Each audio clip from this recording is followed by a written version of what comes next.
Joining us now on the phone is Bret Baier from the Fox News Channel. Bret, how are you this Friday morning? Morning, guys. All right, look, so there are two kinds of news organizations in Washington right now. There are those who decided they would go to an off-the-record meeting with the Attorney General, and those that decided they were not. Among those who said yes, New Yorker, Washington Post, New York Daily News, Wall Street Journal. Those who said no, AP, Reuters, CNN, McClatchy, Huffington Post, New York Times, NBC, and, of course, Fox. I don't want to put you in a bad spot, but I'm just wondering, can you pull back the curtain a little bit and give us some idea about the nature of these internal discussions that you had and why you came down that way?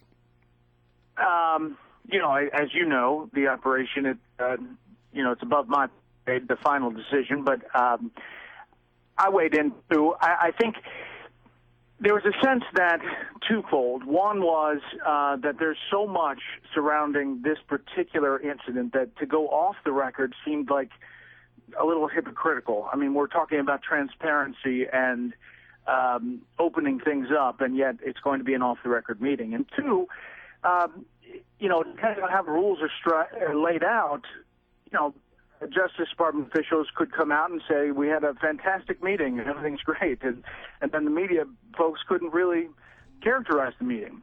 From what I understand, there were some changes in the rules yesterday. And one of the meetings, they're allowed to generally characterize how it went, and some things were on the record. So I think there was some relaxing or loosening of those rules once they got there.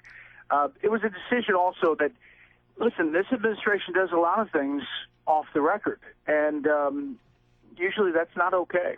All right. I think some of the organizations want to send that message. All right, so you made that decision, and by the way, I personally applaud it. I think it was the right thing to do. But okay, so now you got that. Then I noticed that right after, the Justice Department comes out with a clarification saying, well, we never really intended to bring prosecution against James Rosen. And that means that what the Attorney General said before Congress is entirely consistent with our position. But that doesn't really add up when you look at that request for documents, right? The search warrant.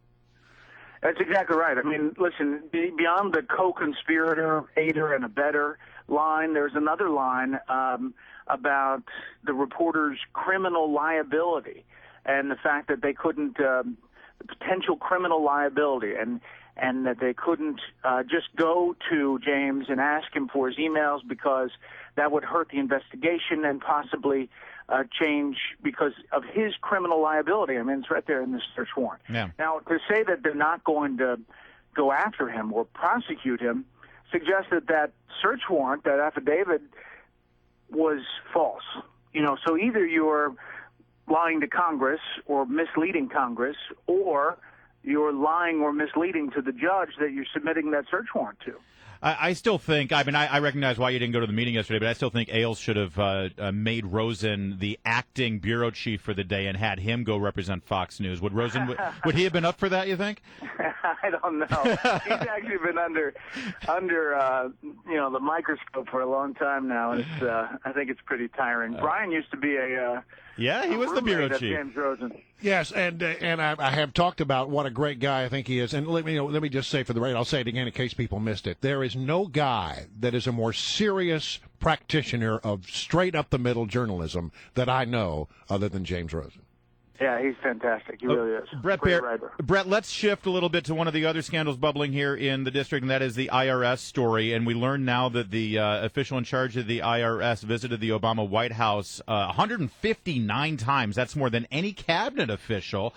Where is this story going? Because this seems to be the one that most Americans, they feel it in their core when they hear about this. They really do. And, I think that's... It can't be explained by Easter egg rolls, and that's how he answered it the first time he was asked, Schulman. What exactly were they talking about? I mean, there are records of meetings. I think it's something that's not going to end there.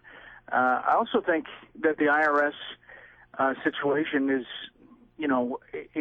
so hot. You look at the recent polling in Quinnipiac, 76% want to have a special prosecutor. Yeah, remarkable number. 76% of Americans. That includes 66% of registered Democrats. That's a huge number. So I think we're a long way from the end of that particular scandal. All right. What one other scandal that didn't get much news over the last couple of weeks, but I've been waiting to hear you chime in on it, and that, of course, is the dust-up between Tiger Woods and Sergio Garcia. And I know it's about 2 weeks old, but I know that you're an avid golf fan. Did you follow that, and what do you think of this? I did follow it, and, I don't even want to weigh in. I think it's unbelievable. But, listen, you remember when Fuzzy Zeller said something that it was really bad, and you wonder what Sergio was thinking. What was he thinking? Well, he hasn't shown himself to be the most disciplined athlete out there on the links over the years. I know. It's quite something, but I think it's not going to blow over next time they get together head to head. No. Well. Meanwhile, though, I mean, in the wake of all of that controversy, Tiger did do very well, of course, at the PGA Championship. Moving forward to the next big majors coming up, do you think he's got the inside track? Has he got his mojo back? Yeah, he looks strong. He does. I mean, his swing looks great, and I think he's well positioned. But you still have to put it all together for these majors, and a lot of people forget how tough those things are. He's a journalist. He knows politics. He knows golf. He's a Renaissance man, Bret Baier is. Hey, Bret, thanks for joining us, buddy. Always good to have you. I will see you guys. Talk to you later.